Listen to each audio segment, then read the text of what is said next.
Hey guys, today I'm going to talk to you guys about our kids' pirate dresses that we had created for Piratefest this last August in Oconomowoc, Wisconsin.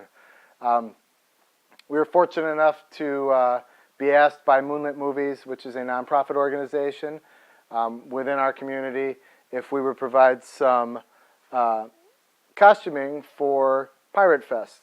Moonlit Movies is an outdoor movie theater type setting where the whole community can come down for no cost or food donation and watch a movie. Well, we had Pirates of the Caribbean on and are playing, so we created some costumes that are similar to that.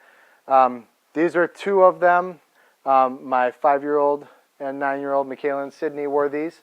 They're very simple. We took a white wedding dress, and first we dyed it with Rit dye. Now it's like a silk polyester, so it did not take to the dyeing very well. It actually turned a shade of purple. So I wasn't happy with that, so I took the trusty can of spray paint and then came back down and spray painted a lot of the areas. I then came back through after the spray paint dried, and I did probably a couple layers of it. I came back through and dry brushed on reds, browns, greens, blues, and gave it that layered look. After we did that, I took an angle grinder, since it's hard to make a synthetic cloth look damaged and old. I took an angle grinder to it and then put it on a side instead of cutting it straight down. I drug it across.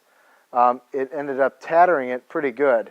You have to be careful with that, though. I don't recommend doing it if you've never used an angle grinder before.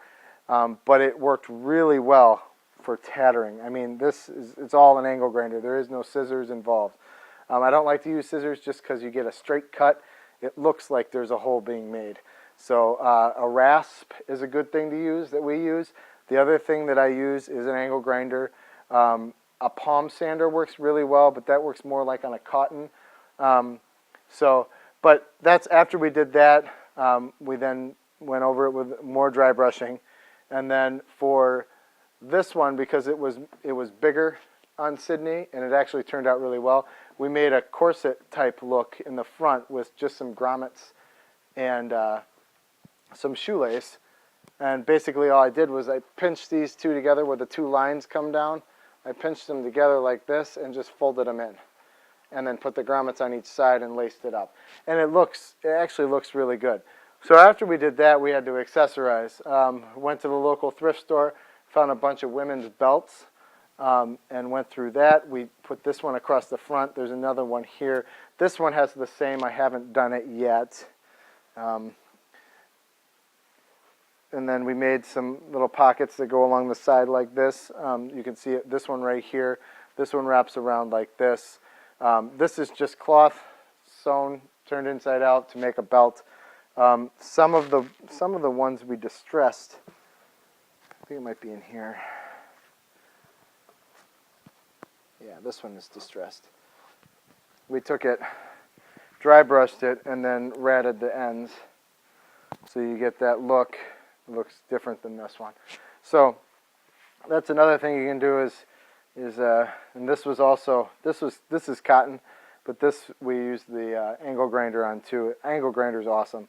It's a great tool. You can use it more than just with metals. We made all the satchels and such out of remaining cloth remnants that we had, and then we went to the dollar store and got some beads. Now you can take these beads, distress them with varnish. You can distress them with black spray paint, anything to make them look old. We never ended up doing that because my kids wanted something bright and shiny. So we left them the way they were. But once again, just go down to the dollar store, pick up some beads, and you can do either that or your St. Vinny's or your Goodwill. Always has old people's jewelry that nobody ever uses. So with that being said, we bunched these. That's one last thing I wanted to talk about. We bunched these with zip ties. I basically just pinched it together and zip tied it from the inside, and it bunched up good. I would suggest if you're going to do it for yourself, you could use dental floss or something like that, something sturdy that's not going to pull out. I used zip ties just because they were available, they were easy, and my kids beat the crap out of these things. They wore them all day at Piratefest.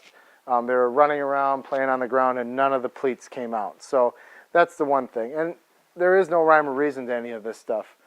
Most of it is very at will. It's very simple.